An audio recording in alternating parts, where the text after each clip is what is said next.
I pushed the office door open with a smile, lunch bag in one hand, my other hand already reaching for the light switch, but the lights were already on.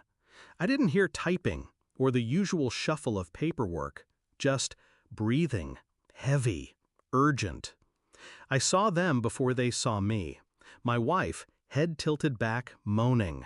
My brother, his hands gripping her waist, grinding into her on her swivel chair, their tongues deep in each other's mouths. I didn't drop the bag, I didn't yell, I didn't move, I just watched. For 3 seconds, 4, 5. Then she saw me, froze, lips wet, hair tangled. She gasped, "Oh my God!" I cut her off with 5 words. 5 calm, deliberate words. "I'll let you two finish." Then I turned and walked out. The headlines didn't come until later, much later. The world didn't shift all at once. It cracked slowly, like ice beneath a boot. I drove home without turning the music on, left the untouched lunch on the passenger seat. Windows down, wind slicing my face like punishment. My hands were steady, but inside, something else bloomed. A rot. Quiet. Patient. I didn't cry. Not then. Not later. I didn't call her. I didn't call him. What was the point? The betrayal wasn't new. It wasn't born in that office. It had a history, hidden in glances, in silences, in weekends that didn't quite add up. I'd missed it. No, I'd ignored it. And that's what cut deepest. Not her body on his, not his hands where mine used to be, but the years I wasted pretending I didn't know.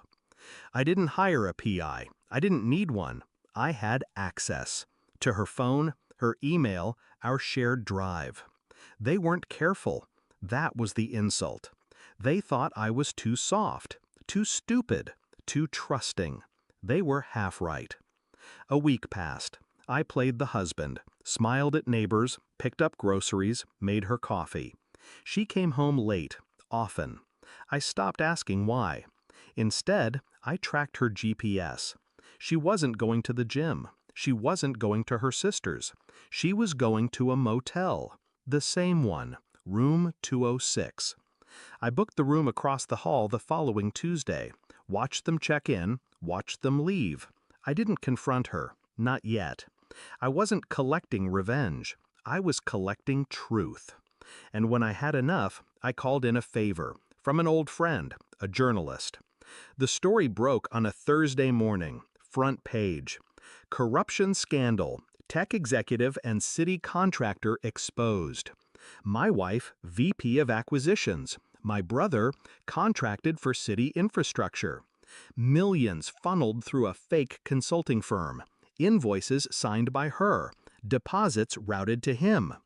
I gave the journalist everything. Bank transfers, photos, emails, recordings. They used burner phones, but they were lazy, arrogant. They never thought I'd look, never thought I'd act. When she came home that night, her face was pale, her hands trembling. "The police came to my office," she whispered. "Who did this?" I looked up from my book and said, "I told you I'd let you finish." She broke first. Tears, screams, denials.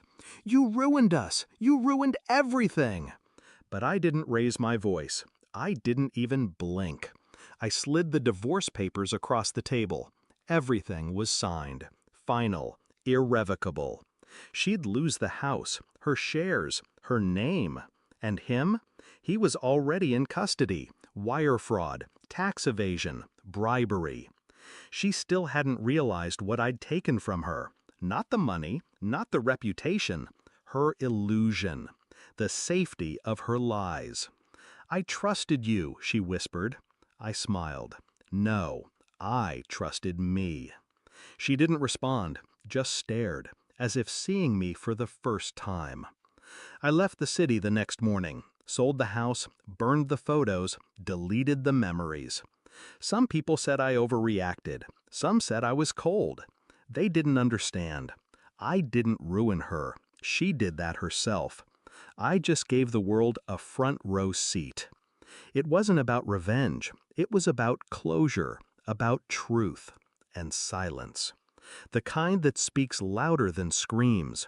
The kind that lingers long after the headlines fade. Because when you destroy a person without touching them, that's not cruelty. That's art.